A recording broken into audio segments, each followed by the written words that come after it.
Good evening, everyone, and welcome to episode.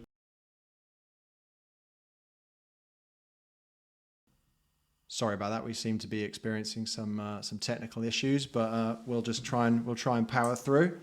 Obviously, a little nod to the issues that the FPL site had this week. Good evening, everyone. Welcome to episode 44 of FPL the Onion, ahead of Gameweek 16, the final game week before the Sepp Blatter World Cup, and very excitingly, unlimited transfers. So puns this week. Bernd by Leno obviously made it. It's a bit of a tenuous one. It was to do with the fact that even though I had Haaland in my team and had started him, I really wanted him to miss that penalty. And he really should have missed that penalty. Leno definitely should have saved it. It was a terrible penalty, and yet we're all still praising Haaland and what a ridiculous goal machine he is. Welcome, Tom. Before I go on with the rest of the intro, good to see you. Thank you for joining us in Shlee's stead. Hi, Nick. Hello. Nice to be back. Yeah, good to have you. Other puns we had this week. Did you have any Tom, that you wanted to give us? I liked Cancelo culture. Very strong. Very Tough strong at the moment. Cancelo, Canch Red. Obviously, with Cancelo, a lot of people with the errors with the FPL site just before deadline, who were desperately. I've heard loads of stories this week, listening to a few other content creators, and just lots of people trying to captain Cancelo and it didn't go through. Luckily for them, other people who tried to move the captaincy off him or whatever, and it didn't go through for them, or it did go through and they got their -4, but pretty brutal. I don't think anybody expected that to happen. Although I did see a tweet by somebody saying that they'd had a dream that Cancelo was going to get a red card, so they were questioning whether they should still captain him, and that was like obviously pre-deadline, so that kind of got picked up after it came true. So anyway, on with the intro. So this show is about Fantasy Premier League, and listening to it will make you better at FPL, guaranteed. I've gone back to Will because I had a pretty good week, Tom. So in this game, when it's going badly, it's all bad luck, and when it's going well, then obviously you're an absolute genius. So that's just the way. Ride that wave, Nick. It's just the way it goes. So if you are the type of person who waits as late as possible to make your transfers, ignoring any and all price changes like the monk that is Fabio Borges, listen to every single Friday press conference in full, religiously check for embargoed team news, whatever and wherever that is, set an alarm 30 minutes before deadline, ignore your children on the family bike ride that you're on while they run in and out of the road, and then find that you can't make any transfers because the site's broken, then this could be the place for you. There was chaos all around this week when late team news came in of human meat shield Erling Haaland, not the Messiah Phil Foden, again not in the starting 11 for City, courtesy of our friend Pep Roulette. As managers scrambled to make transfers and switch the captaincy to Golvarez, thanks to Tom for that one, or KDB, the site slowed to a grinding halt with 404s aplenty, leaving many as happy as Dean Smith when he realises that Delia has transferred out Todd Cantwell in her fantasy team. Bournemouth opened wide for Leeds, becoming the first team in Premier League history to lose 2 games in a row when winning by 2 goals in both, saving Ted Lasso's job as Leeds won by 4 touchdowns to 3. Brighton, Newcastle and Leicester keep up their winning ways, giving us other teams to look to for fresh assets over the World Cup break. Count Dracula's Villa beat Walter White's Manchester United at home for the first time since 1995, ending the longest losing run or non-winning run against another Premier League team in Premier League history. Digne, Bailey and Ramsey must surely get some troll award this season, all scoring in that game. Luckily, I played Bailey against... I must be a glutton for punishment, but he finally returned for me. Another famous FPL troll, Wilf Zaha, proves he does indeed live under a bridge, sharing he had no idea what FPL is or how it works. It's debatable whether that was a bigger upset than Liverpool beating Spurs away from home, though, with Salah having his biggest haul of the season, 15-pointer. Mo problemo, but with hindsight, Mo looked like an obvious captain after nearly 500,000 managers dumped him in the last 2 game weeks. That's FPL for you, I guess. Any questions, please put them in the comments below and we will come back to you with our thoughts. How are you doing, Tom? I'm good. I'm, however, coming on the show after 4 pretty horrendous red arrows. I'd love to think it's a coincidence that you've had a good game week and I've had 4 shockers in a row. But and I'm now inviting you on. Let's talk about your great game week. Oh, mate. Yeah, I'm sorry to do that to you. That is pretty brutal because you've been having a really, really good season. It just so happens that Shlee isn't available this week, so you've very gallantly filled in for him. But yeah, you've had a tough few weeks, but you're still having a much, much better season than me. But yeah, finally, I had a good game week, and it feels brilliant after what's been a really, really hard start to the season. My rank game was 950,000 places this week. So it just shows when it's going really badly and you don't feel like you can climb, if you do have a good week, it can all kind of turn around. I'm still ranked nearly 1.3 million though. So, I'll leave the celebrating until a bit later on.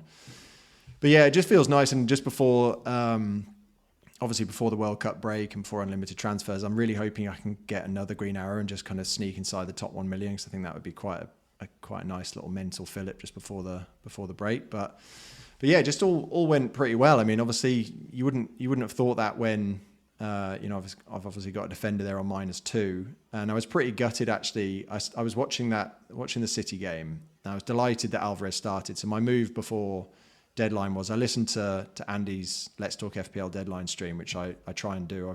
I try and do obviously if there's a benefit, you're gonna get late team news.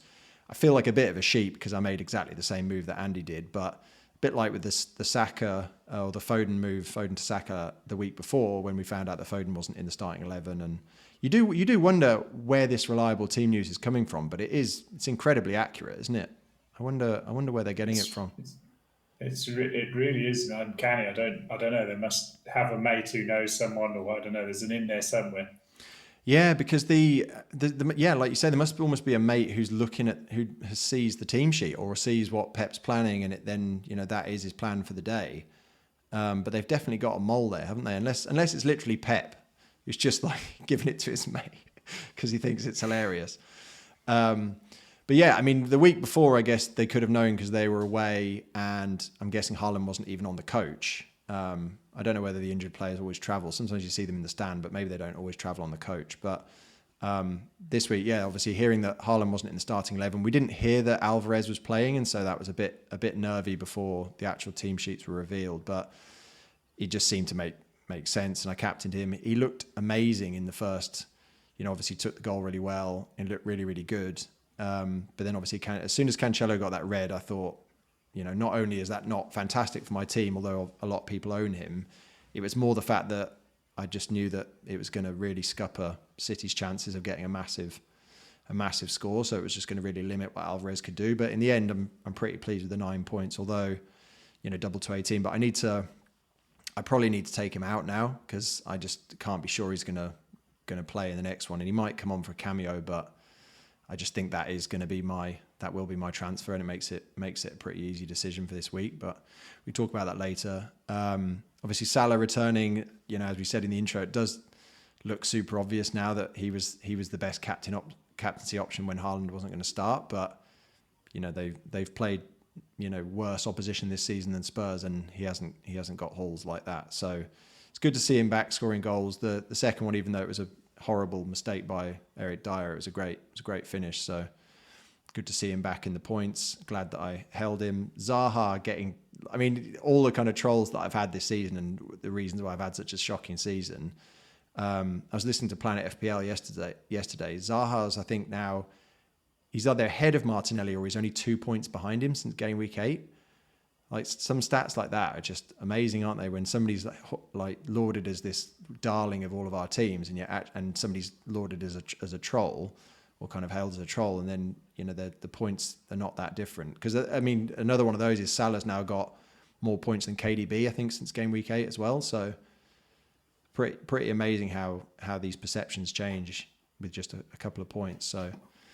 I think it depends also if you're watching the games. If you watch how Martinelli's playing, he looks like he's due a haul every single game, and the stats are backing it up. Yeah. And I always, obviously I'm not a Zaha owner, so I always swear when he gets like his lucky assist at the end of the game, or I'm just soon as they like pan and go, oh, we've had a goal in the Crystal Palace game, I'm always crossing my fingers thinking, I hope it's not bloody Zaha, but it usually is.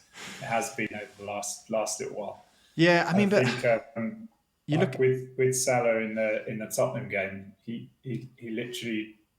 really did look like the best Liverpool player on the pitch, which hasn't been true of previous seasons. But he actually looked pretty imperious compared to the only way I could describe Darwin is scruffy, I think. yeah, like 70 million worth of scruff. But yeah, Zaha's mad because again, out of all those games, you would have thought that Zaha against West Ham, his fixtures have been amazing recently, Zaha's, and he's got Forest next week. But the West Ham away game was probably the one where you wouldn't have thought he would have returned, but it just kind of again bears out that he scores in games where you just don't expect him to. So maybe I can't remember who the other one is. Maybe it's Trossard, like the kind of inverse fixtures where if they've got really bad fixtures, you should be getting them in. Whereas if they've got good fixtures, you should be shipping them out. It feels weird, but maybe players like Trossard and Zaha and maybe even Rashford are those kind of players. Can only get up for the big games. Yeah. Yeah. I mean, if Zaha bangs in a hattie against Forest, they will completely dispel that myth. But I don't see that happening. Yeah, it will. But I mean, and obviously, I wouldn't ever advocate transferring a player out before he's got Forest, and certainly not. I won't be doing that with Zaha. But I just think next time I see a really good run of fixtures for Palace, I won't be rushing to get Zaha in because I've just been burnt by it too many times. So. Doherty continues to disappoint. I'm definitely not having any Spurs wing backs in Gameweek 17 and beyond. It's just too much of a mess. I mean, Spurs lineup, they did pretty well in the end, but their lineup was crazy, wasn't it? Didn't they have like 3 out of the 4 of their wing backs playing? They had like Perisic and Sessegnon playing up front with Kane. I mean, it just shows how many injuries they suddenly got. They were just completely set up for failure in that first half. They had no chance of success. Kane was like so isolated. I mean, Perisic did hit the post, hit the crossbar and the post in the game. So I was secretly hoping he was going to rescue my game week, but it didn't happen. Yeah, we'll jump to your team in just a sec, actually, because the one other thing that pissed me off, and it did piss me off until I really looked at it, and this probably shows what a good week I had, was that in that City game, because it was obviously one of the first games, the 3:00 games, Andreas steps up, takes the penalty, because I transferred Mitrovic out. I had no idea Mitrovic wasn't going to play. I just thought City was a tough game. So that was super lucky that Mitrovic didn't even play, so I couldn't even be hurt by him. Then obviously Cancelo gives away the penalty, gets sent off. So I'm thinking, right, well, at least Mitrovic isn't taking it. Then up steps Andreas. He's second on my bench, and I've been getting these kind of benching things the wrong way around. So I'm like, oh no, I've missed out on those points again. But when you look in my midfield, to get 7 from Bailey, 5 from Saka, I mean, obviously I've only lost out on one point there, because I couldn't have had Andreas instead of Doherty, because I couldn't have had it wouldn't have been a valid formation. So I just had a really, really lucky week. And when it goes like that, it feels great. So it's kind of the best game week rank of the season by a country mile.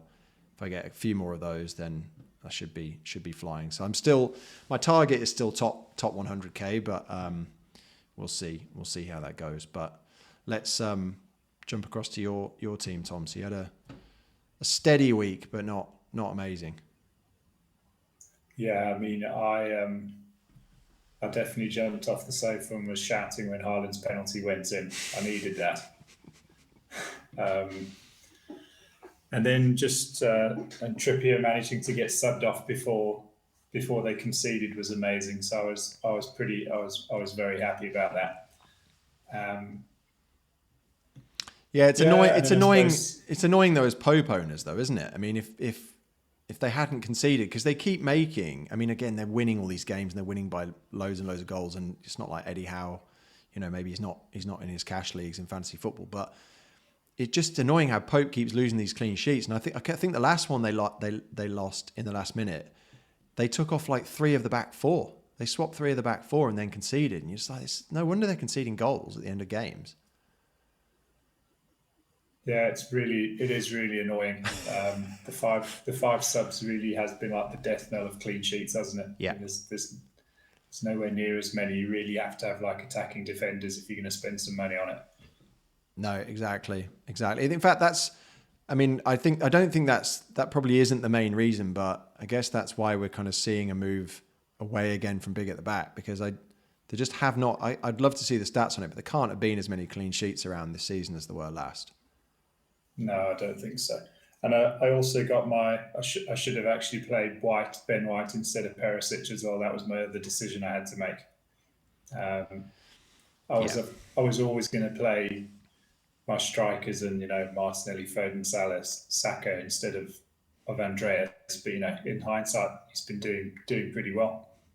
Yeah, but again, with hindsight, I mean, Chelsea against Arsenal. I know Chelsea's kind of honeymoon period under Potter's kind of ended now, but you still would have thought there's a decent chance of Chelsea scoring in that game. As it was, Arsenal, I only saw a little bit of this game, but they did just look. They looked like a team who will challenge for the title, didn't they? They just looked really, really solid. Yeah, they're great. The structure's good, and they're flexible when they need to be. They're solid, and the energy levels are amazing. Yeah, but Saliba in particular, I mean, I saw him make one kind of slide across. Right, it was almost had like his back to the ball, and he like slid across to block a through ball. He just looks incredible, and I don't know. I just think because it kind of reminded me of watching. Almost a little bit ironically, like Mourinho's Chelsea back in like 04-05, where they just looked, they weren't like completely blitzing Chelsea, but you just felt like they were the much more likely to do it. And then to score from a corner as well, like the big teams, the teams that win titles, they'll do that. They'll go away from home, get the odd goal and take the 3 points away. So they're just absolutely flying. Yeah, no, they're looking good. So, but I don't think you can beat yourself up about playing White over Perisic, especially when we thought with Son being injured, Perisic was going to play left wing, which is what happened. So, and against Trent, and I was listening to Planet FPL. He was obviously as a Spurs fan, James was saying that they really, really targeted Trent on the Spurs left side, on the Liverpool right side. And as you say, he could have come away with a couple of goals. It sounds like. I think he was unlucky not to come away with something, but. Yeah, big result for Liverpool to be able to hold on at the end. And Klopp got out his fist again, fisted the air in triumph. So I think he obviously knew it was quite important as well. Yeah, well, with talk of kind of selling the club, he might be playing for his job, Klopp. So managing for his job. How do you feel about Phil Foden at the moment? Were you not tempted last week to take him out in terms of what's been your experience of the late team news? Have you been around and available to listen to it? I never really trust it, but the fact that it's been spot on the last couple of weeks, I'll probably trust it this week, and it'll be a load of crap. Yeah. But I mean, the only real Anyway, we'll get into like our future plans, but I'm not going to want Foden after the World Cup. So no, it's crazy, isn't it? I mean, again, I kind of alluded to it with a terrible Monty Python pun in the intro, but something's happened again, hasn't it? There's no way that he's gone from being like the darling of the team to all of a sudden just not playing. I mean, I wouldn't be surprised. I think he'll start in the Carabao Cup, and then I don't think he'll start on the weekend. Yeah, he seems to be doing the same thing he did with Mahrez, where Mahrez wasn't playing any Premier League games, and he was just playing him in the Champions League. Yeah, but that wasn't that after like Mahrez. Foden. I feel like that might have been after Mahrez like missed a penalty or something, or didn't square the. Sometimes he'll punish people for not passing when they should pass and stuff, and. I feel like that. I think there was. Yeah, I think I mentioned it on the pod last week. I think there was a quote from Pep that, and it wasn't directed at Foden, but it was talking about players who are not giving 100% because they're trying to not get injured for the World Cup. So I wonder if maybe he's seen that in training, or he's seen him like pull out of a tackle in training or something, and then when he's challenged him on it, he said, "Look, I don't want to get injured or something. The World Cup's coming up," or something like that. That is the kind of thing I think that could... It's impossible to kind of second guess the petty, passive-aggressive headmaster that is Pep, isn't it? I mean, he's just like all of his mind games. That is the kind of quote, though, that I can... it's the kind of thing that I can imagine if he's got some kind of inkling, or some, Foden has said something that's made him think that, because obviously I can imagine Pep being like, no, you die for your club, like it's all about the club while you're at the club. But as soon as Guardiola takes the Spain job, I think he'd probably be the reverse. It'd be like, no, you die for your team, for your country. But anyway, cool. Okay. Anything else to say on the week? No, moving swiftly on. Still though, 242k, if somebody had offered you that at this point, I mean, I guess at the start of the season, if somebody had offered you that, you'd probably been like, okay, I'll take it. But given the mad seasons that a lot of quite established managers are having, you must be pretty pleased with that as a start. I would have been if I hadn't got to 40,000 4 game weeks ago and was thinking, actually, now it's my time to push on. Oh, wow. I bought Foden and Saka, and I thought that was the right thing to do. Actually, my season has started going badly since I've really started doing all the planning stuff.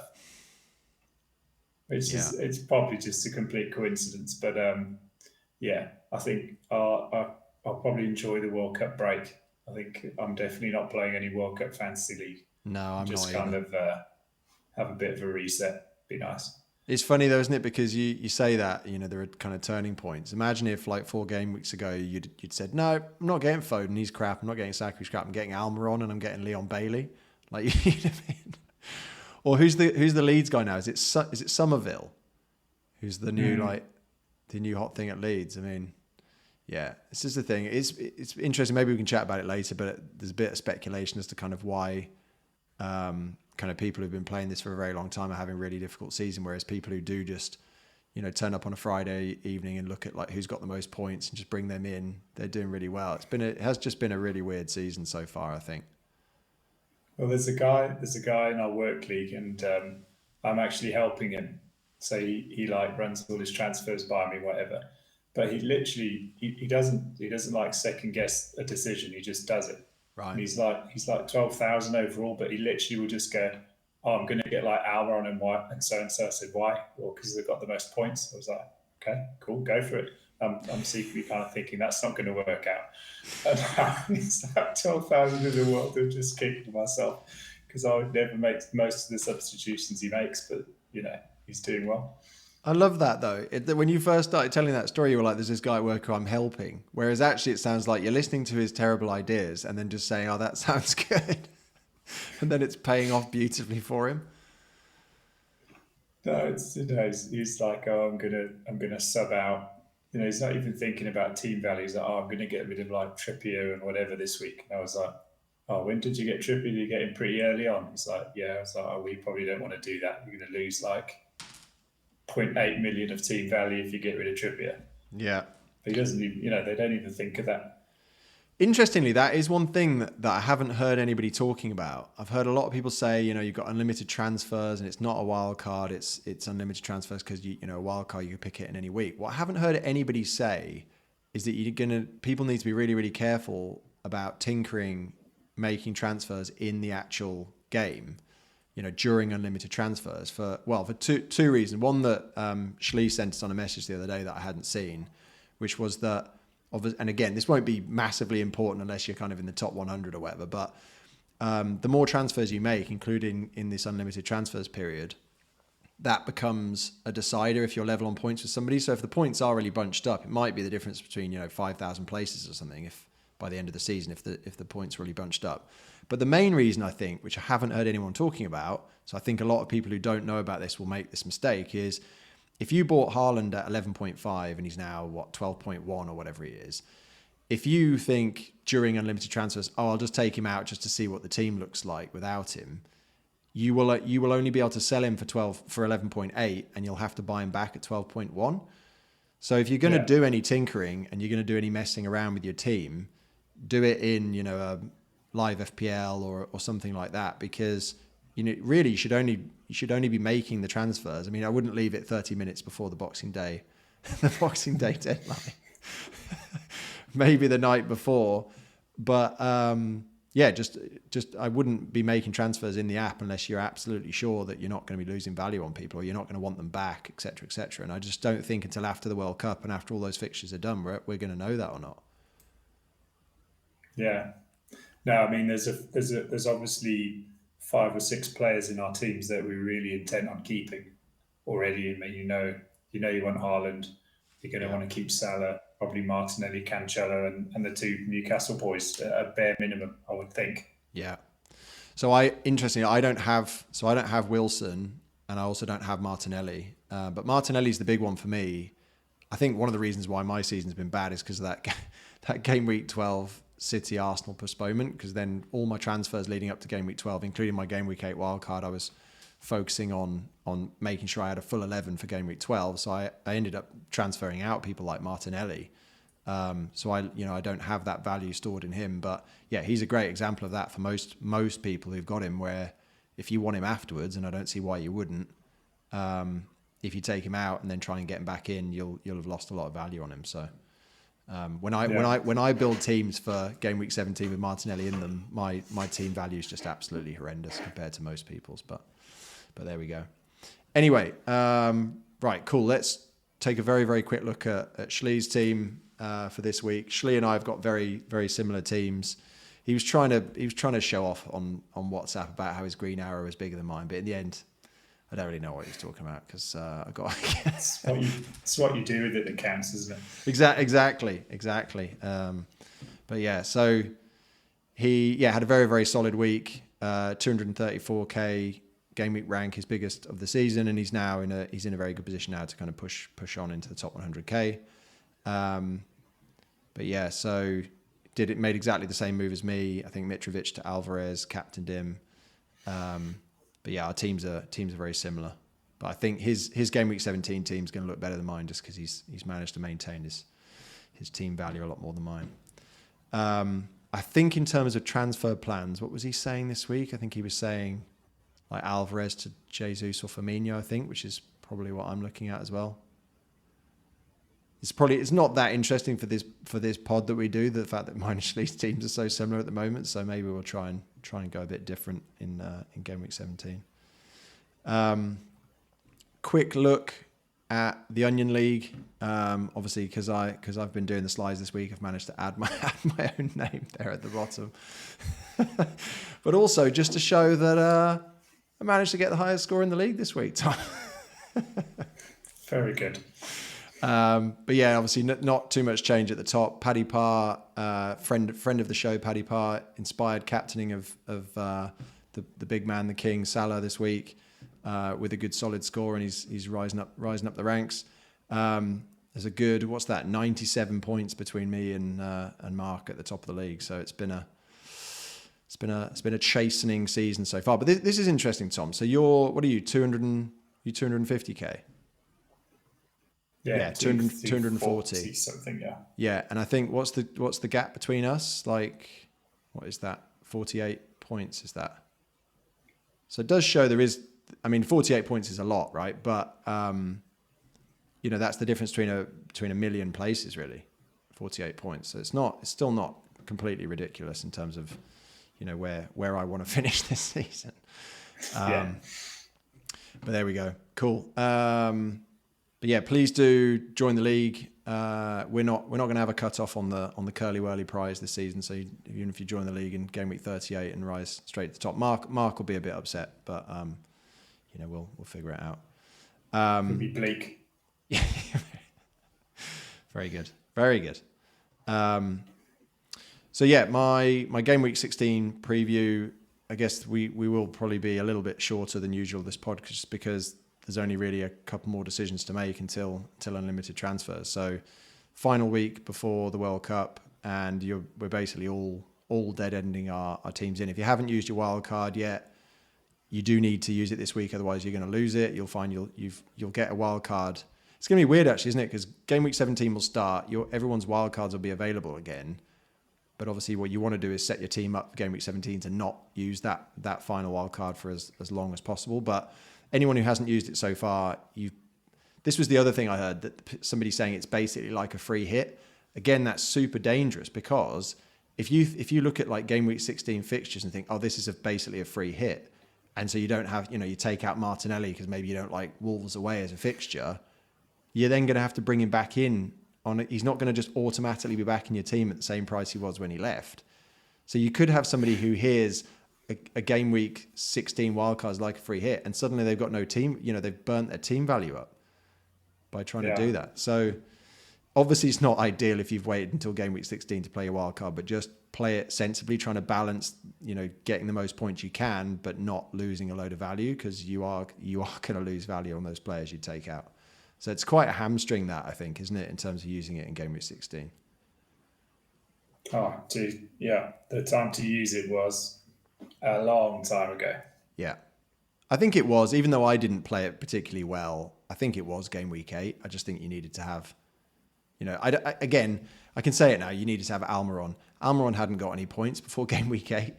So it would have been a completely ridiculous thing. But I do think like game week 8, game week 9, that was kind of the time to use it. But I do, again, think I went 8 and had Bowen and Maddison, who did really well for me. But then I should have pivoted to Almiron when he started scoring, and I thought I knew better. Yeah. No, that's it. I think Almiron there's kind of been shades of Mahrez in, was it 15, 16, where a lot of people just refuse to get him in. They're like, he just can't keep this up. He's only 5.5 million. It's not going to happen. And he just carried on and won the league.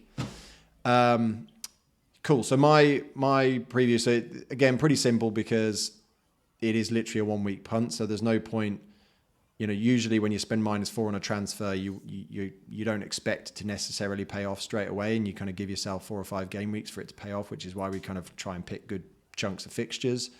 But this is literally a 1 week punt. So Alvarez, it was great that he came in. I wish he'd got a couple more returns, but he was kind of a free transfer in, but I think he has to be my free transfer out as well. Any thoughts on that, Tom? Would you go a different way with it? I don't think so. I really don't see him playing. I think Haaland will be back in the team for Fulham. Yeah. Sorry, it is Fulham. I can't really see the screen so well. No, it's Brentford. Fulham was it's Brentford. Yeah, sorry, it'll be super Brentford, small. That's it. It'll be super small for you to see, and it's pretty blurry anyway. But yeah, it's Brentford at home. So Brentford haven't been pulling up any trees in the last few games. So it's a pretty good fixture. So you've got money in the bank to go to. Who are you thinking for Alvarez? I can actually get. I think I might have 1.3 in the bank, but I can get to Jesus. And I think both Jesus and Firmino, for some reason, are both dropping in price. As in, I don't know whether they're going to actually drop, but they're on FPL statistics. They've both got kind of 3 red arrows down, so they are falling in price, or they're likely to fall if they hit -100. So I can get to both of those, I think, and it'd be quite nice to get a little price drop on Jesus before bringing him in, because I might well want him in game week 17. But yeah, that's what I'm thinking. Because I mean, Wolves away isn't an amazing fixture, but Jesus, his stats look really good. He hasn't actually scored for like 4 games, which I know should say to us, well, that means he's not really in goal scoring form. But if it's usually that thing, isn't it? That if the stats look good and they're not scoring, they probably are due. There's that feeling that maybe they're due one. Jesus looks desperate at the moment. I don't know if you've been watching the games, but he keeps dropping deep, and he's not actually playing as a striker and leading the line. It's really weird. But then he did. There's like a sense of desperation. But he almost scored against Chelsea, though, didn't he? Like it was funny, because even when he missed that header, when he connected with it, but he didn't quite get enough on it, he was making that like little hand action, like, oh, so close, and then and that was like, I think that was like 30 minutes in or something. And then when the halftime whistle blew 15 minutes later, for some reason they were trained on him, probably because they were going to talk about his chance again. But when the halftime whistle blew, he was doing that again. He was like going, oh, I was so close. So I think you're right. He probably looks desperate in terms of where he's playing on the pitch, but he's also just absolutely desperate to score as well. Yeah. But yeah, I don't know. I think I kind of prefer him to Firmino. You don't know that Firmino's definitely. I definitely prefer him to Firmino. At least he's going to play. Yeah, that's the issue, isn't it? But it is Southampton at home, so Firmino does play. It's quite a nice. If you knew that Firmino was definitely going to play, it's quite a nice fixture. But then Southampton have just sacked their manager, haven't they? So I don't think that fixture now is as attractive as it was if Hasenhüttl was still there. Yeah, agreed. Apparently they're sniffing around Luton Town's manager, Southampton, getting quite desperate. I don't even know who that is. I know who Luton Town are. I don't know who their manager is, but I know the airport very well. There you go. Yeah, they're sniffing around the manager of the airport. Yeah, it's funny that, isn't it? Because I heard Planet FPL talking about the Man United Villa game, and I'm a United fan. I was pretty annoyed. It's the kind of thing United fans get annoyed about, and everyone else like what you're talking about. But I'm quite annoyed that United had to play Villa with like a brand new kind of internationally renowned manager in charge, where like I think the rest of the top six, apart from maybe Liverpool, have got to play them with like either Gerrard or no manager or whatever else. But yeah, James made the very good point that United went into that game with a kind of a tactical plan, whereas actually they should have just thought, right, we'll put two defensive midfielders here and just see how Villa are going to set up. Because when you go into a game against a team who's got a brand new manager, you have no idea what they're going to do. Yeah, exactly. Like literally no information. There was no McFred. It was so attacking. Exactly. The way they set up. And Villa absolutely, because I should say to you, Tom, as a Villa fan, congratulations, but Villa absolutely battered United in the first 20 minutes, didn't they? They really did. Yeah. Yeah, Bailey looked good. It all kind of clicked. Yeah. I wasn't expecting that free kick to go in either, but that was great. No, I mean, I guess that's the kind of thing that, it's funny because, Count Dracula, as you call him, he's out on the touchline, like fist pumping that, and everyone, it's obviously a huge result and it was a good performance, but, Gerrard's probably watching that at home thinking, why hasn't Digne done that for me? Just curled in one of those free kicks. You can't, it's not like he'll have been working on that in training in the run up to the United game. No. Yeah, very nice. But yeah, I think kind of bringing it back to this, I just don't think there's anything else in my team that's necessarily worth doing. I mean, Doherty might not play against Leeds, but I just think because they kind of need to be a bit more attacking, I don't know, that's one place. I could potentially make a defensive transfer, but it might make sense just to play Gahey instead of Doherty, because at least I know Gahey's going to play and it's Forest, and yeah, I don't know. Would you play Gahey over Doherty? Probably. I don't think Doherty's first choice when Royale and all the other dudes are fit. Doesn't seem to be. No, he doesn't. But then every week that I've played him in the last like 2 or 3 weeks, it's always been a kind of upside play, because if he does play against Leeds, his ceiling, he could get 15, 16 points if he gets a couple of returns and they keep a clean sheet. Whereas Gahey's going to get me 6 max, and actually Palace keep losing their clean sheets in the first 10 minutes of games. So true. Yes, I could get 1 point from Doherty, but I might just get 2 from Gahey, or I could get, a massive haul from Doherty is the kind of one time he does it in the season. So I think I'll probably stick with that. Probably worth the gamble then. Yeah, I think so. And then just to everybody, so Cancelo's been transferred out by a lot of managers. He is going to be available for that game, and I guess Pep might be annoyed with him. I think he'll be less annoyed with him because they managed to win the game, but he will serve his red card suspension, his one match suspension for kind of denying a clear goal scoring opportunity in the Carabao Cup. So he is going to be available for Brentford. So I think that's a pretty easy keep for that game. What else? Darwin, I'm pretty pleased with him now. That had been a pretty terrible spot for me, but it's nice to get a few points, and that obviously helped with the decent game week score.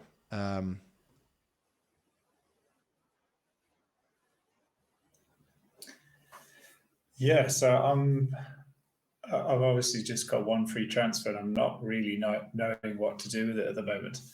And probably worth noting, I've got 0.1 in the bank, so the options around subbing Wilson out are horrendous. Obviously, kind of Tony would be the obvious one, except that they're playing City, so that's really not an option, and I don't like anybody else around there.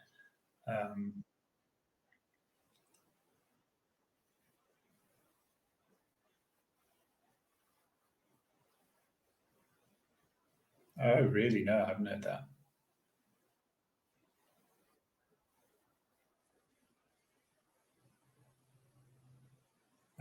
Was he actually going to go, do you think, to the World Cup?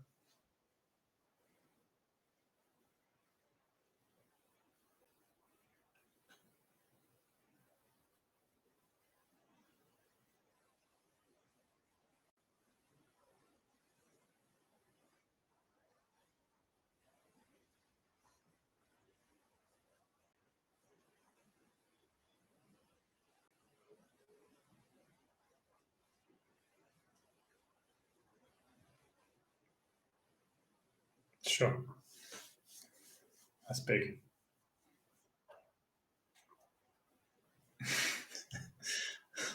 No brainer.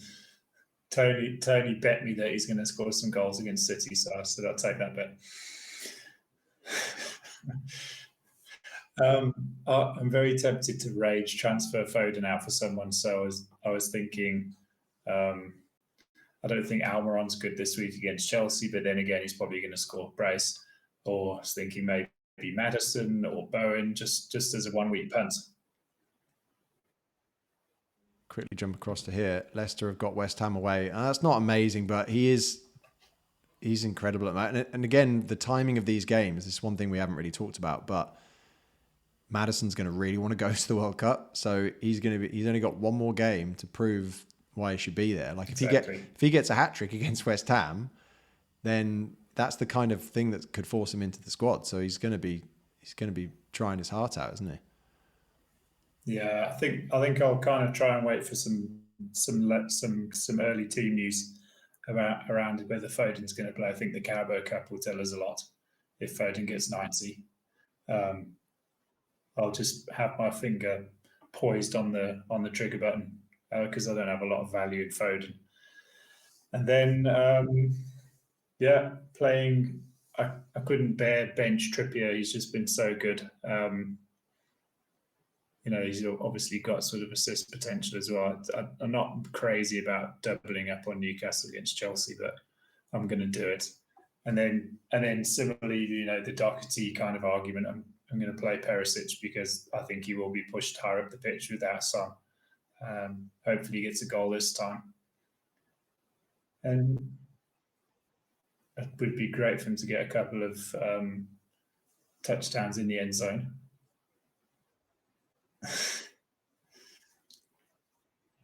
That'd be great.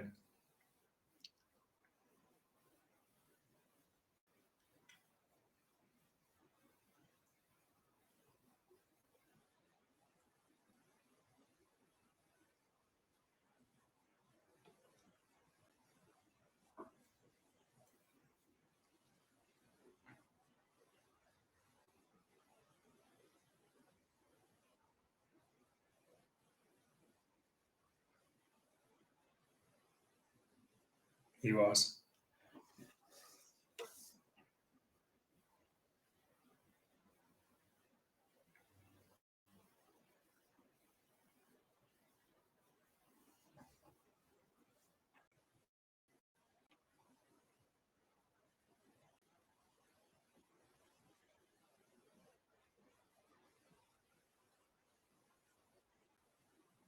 Well, also the way that Conte was managing Perisic at Inter before he even came, he was only playing him for 60 minutes because he actually knew that he can't actually, he can't manage a full 90 at full pace. But you're kind of hoping, we remember the Perisic of old, like downing England in World Cups and what have you, that Perisic is an amazing player.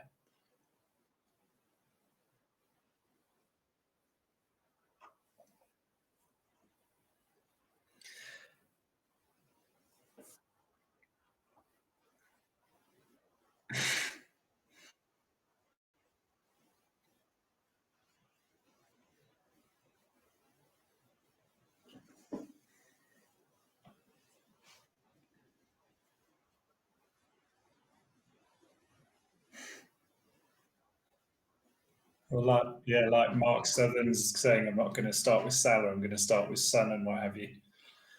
I wonder if Salah's a good cheeky punt on captain this week against rather than Meat Shield. I'm getting it to that desperate stage where I really want to lock in that fifth red arrow. So I think I might go for Salah.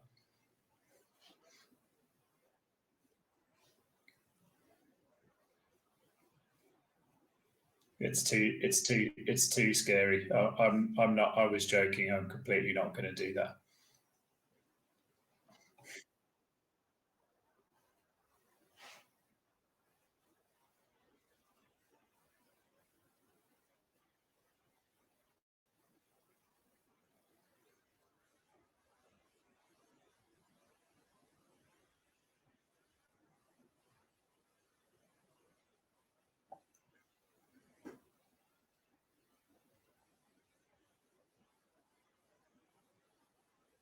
Yeah, true.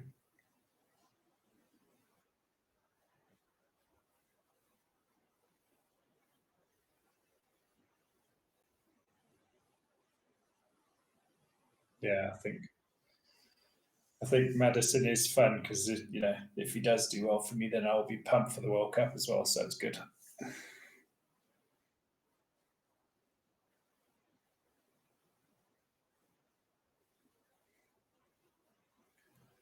Sorry, James, you're not one of my chosen guys.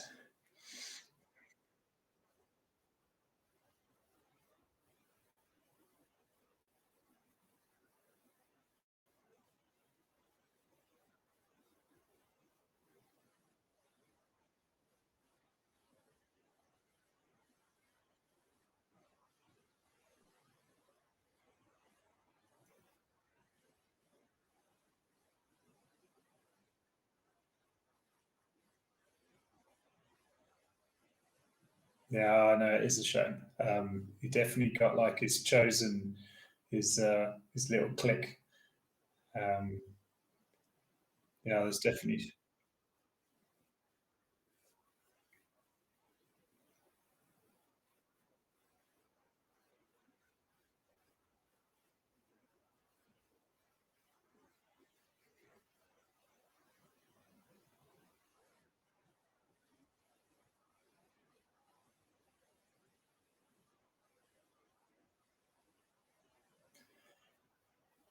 We all kind of had our suspicions, but I mean Trippier is just.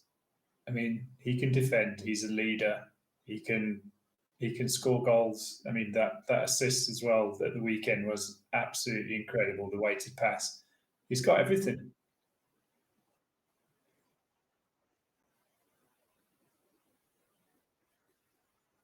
I see that. I'm impressed.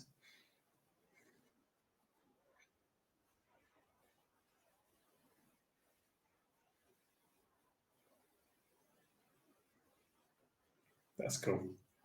It's good, good. Cool. Game week 16 captaincy. This is probably a super, super quick slide. Haaland at the moment on Fantasy Football Scout, or earlier today, was on nearly 72%. He's going to be, I don't think he'll be over 200% owned, but he's going to be up at like 180, isn't he? 185 or something like that. Which is a bit boring. It's boring, really, isn't it? But, it is what it is. If he gets a hat trick against you, it's basically season over, isn't it? Every time he does it. Yeah, it is. It really is. I've had 14 season overs so far. You'd think I should have given up by now. Yeah, and then there'll be some mad people who put it on Salah and may well do well with it, but we shall see. It's nice to have them both. I think that's quite nice when you can captain Salah and he's like 30% effective ownership, and so when he actually returns, you're getting some decent points from it. It just seems a bit. You just don't need to force it to have a 200% Salah against the rest of the game at 30 when Haaland's doing what he's doing. So there we go.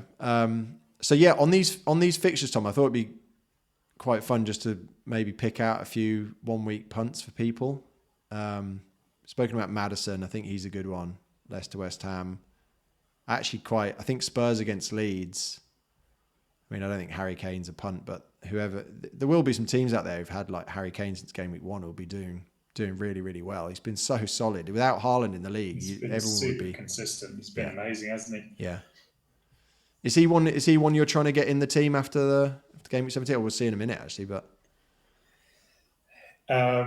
he isn't.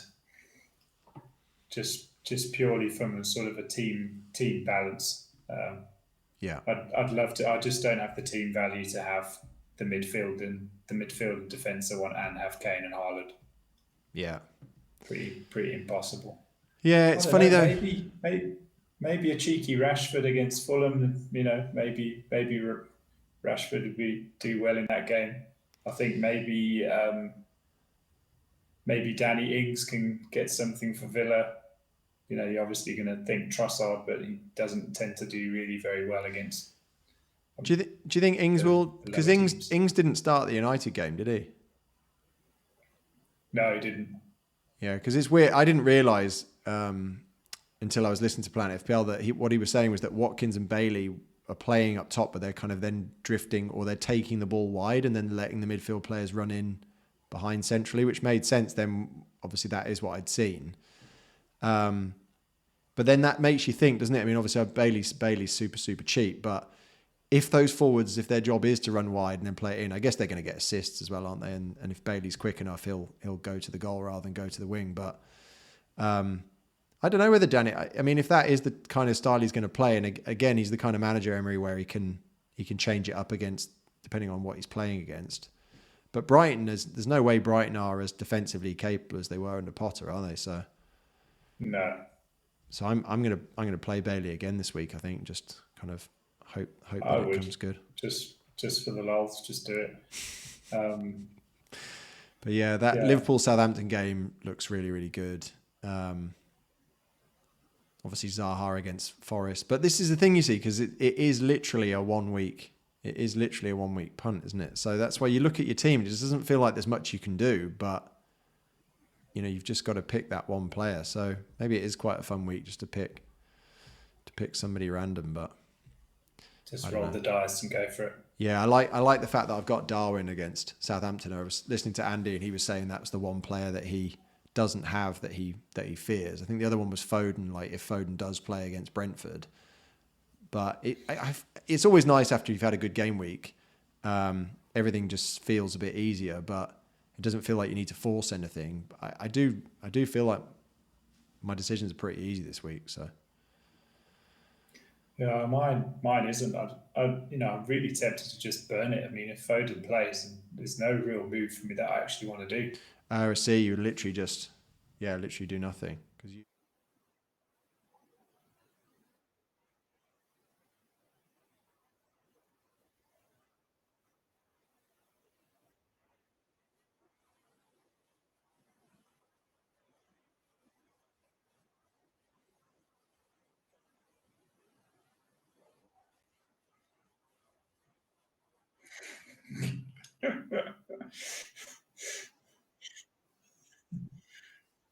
I don't. You should, technically. That's what I'm going to do. Yeah, exactly. Real purist. Maverick. You'll have some people on Twitter, won't you, posting screenshots of their 2 free transfers in game week 18. Yeah. So we just put together quite quickly. I don't know whether I didn't look too closely at the fixtures. I don't know whether you did, but we kind of just had a little play around and just saw what we could do with our team value at the moment for game week 17. So do you want to talk us through this, Tom? This one's yours. Yeah, so I saw that Liverpool and Arsenal and West Ham have got pretty good fixtures after the World Cup. And also, when I started the game, I hated having 2 good forwards and 1 forward that I wasn't going to play and was just going to sit on my bench the entire time, because it kind of locks you into a formation.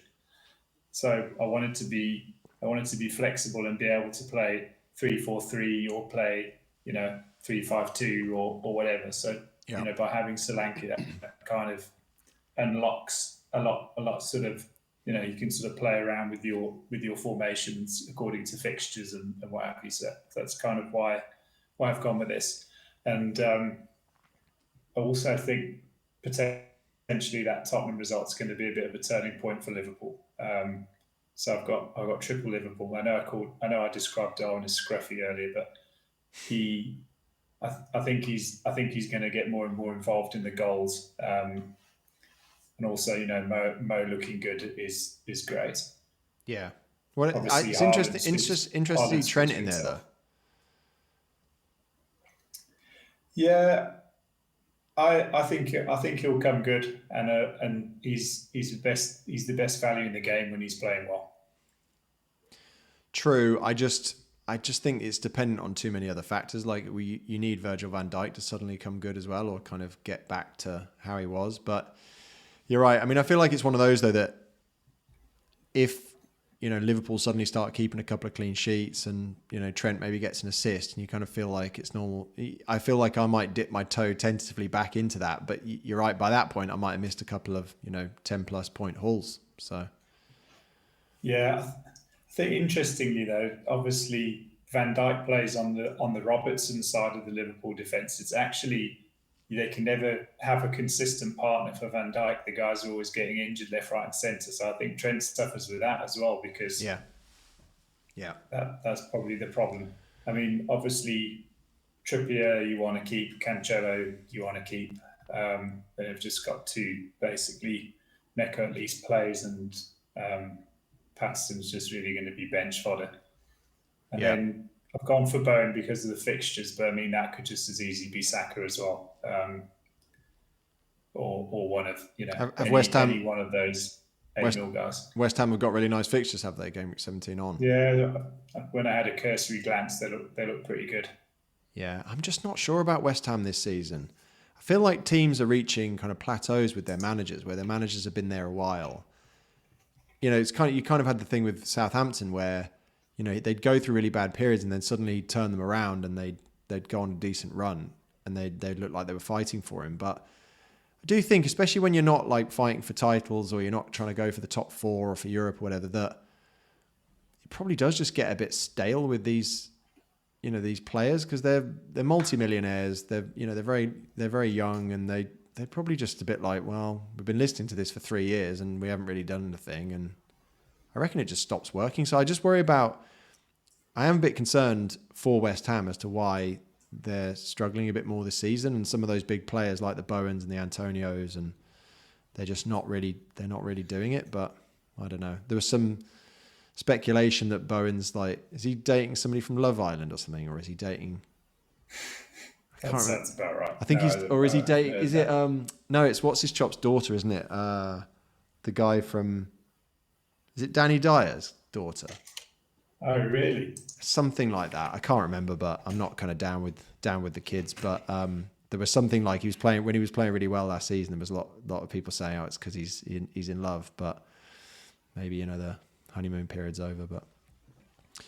But yeah, I mean, some interesting choices in here. I think Darwin's a good shout. I'm surprised you haven't got more Arsenal, given that they are like top of the league and they're good value, and they're kind of, it doesn't seem to matter what their fixtures are. They're just, when you think how much we laud City and say how brilliant they are, and yet Arsenal are still top of the league.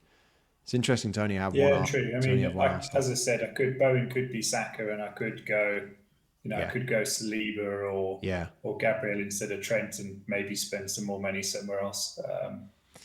Yeah, I think I would. Well, you'll see my team in a minute, but I think I would definitely go for that. I like the fact. I think you would have a very strong bench. I guess Patterson probably will come back into that team though. So the bench isn't terrible. Obviously, players like Andreas and Almiron just offer unbelievable value this season, don't they? So yeah.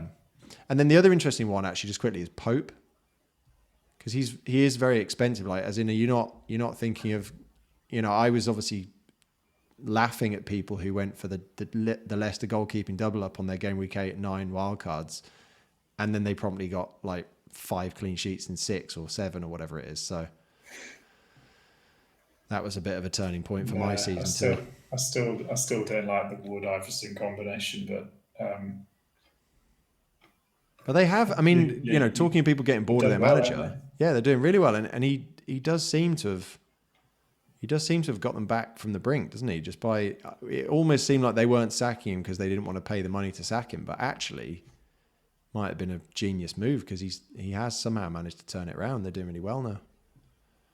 He didn't ever really sort of like his, the rhetoric never seemed desperate, and he never seemed panicked by it, which was quite amazing, because I think most managers would have, the start that Leicester had was that appalling that he had to be under pressure.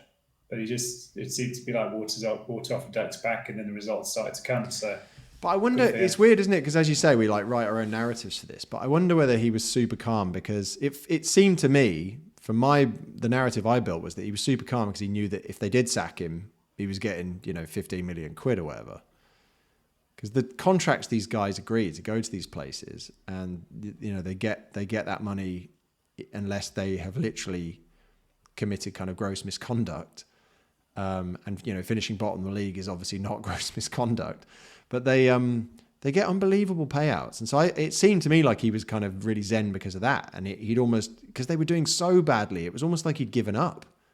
It didn't seem like, because they were conceding like set piece goals every week. And you're like, well, are you even training this? Are you even doing anything about this? But then, as you say, all of a sudden, mate, now it looks like he was just super calm because he was super confident and they've turned it around. So I don't know. Anyway, I just think with the saving you can make, I mean,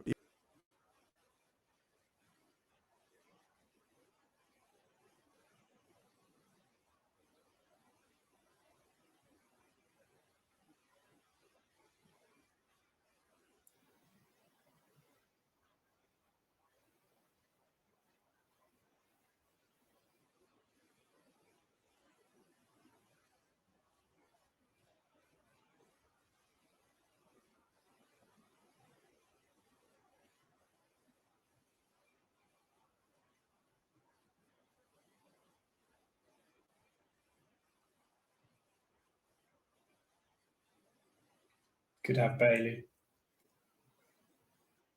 You could keep Bailey.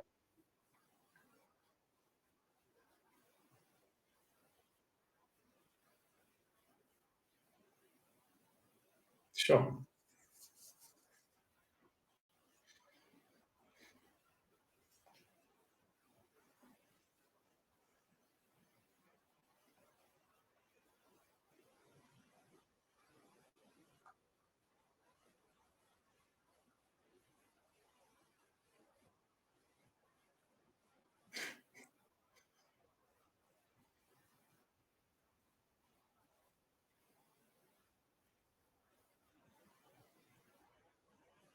I'm never convinced. I'm not a big fan of his in fantasy football. I mean, what he does on the pitch is fantasy, but it just doesn't always convert to. He doesn't score enough goals if you compare him to Salah.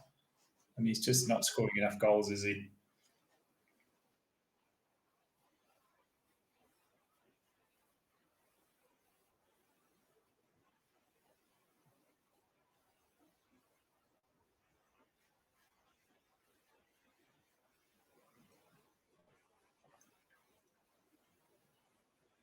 Yeah.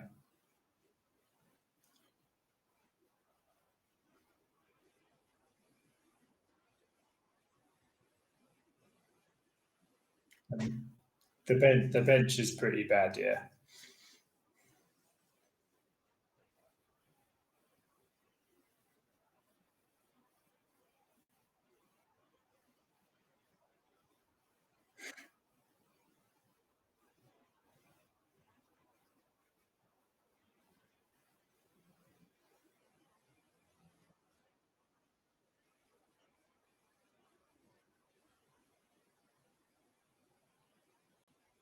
Is he playing in the World Cup?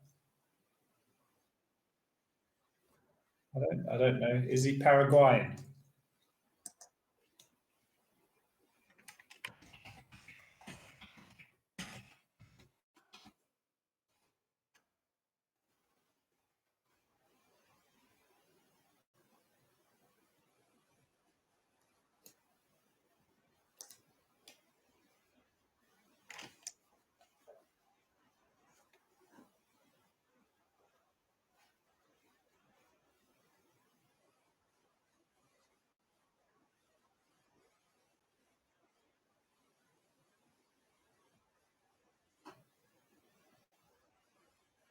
Yeah.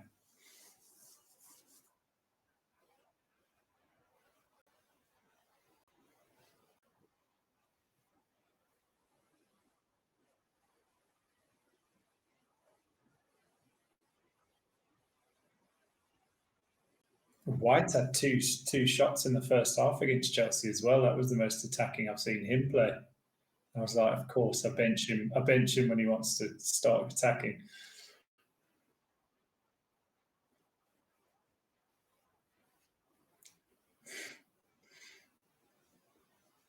Willing him not to score.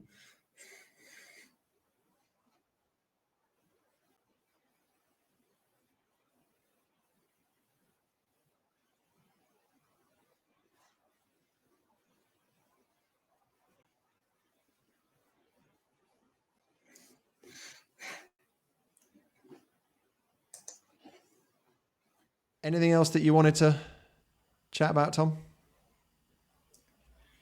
No, I think that's everything. I still don't know what I'm going to do with my transfer, but I'm sure that will reveal itself as the week carries on. I don't think you should burn it. I think there's always something you can do, even just for a laugh. Like, as in, if it is literally a burn, you could just look at the player in your team that you think gets the least points and just bring in a completely random punt that you just think, let's go for it. But I do think that is potentially Foden to Maddison, isn't it?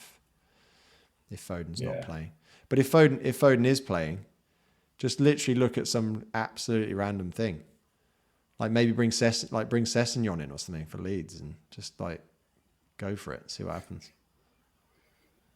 No, I'll have to have a play around with it. No, I'm not sold on that one. You're not sold on Sessegnon, right? That's it. When he gets a 15-pointer, you're going to be crying into your cornflakes, kicking myself.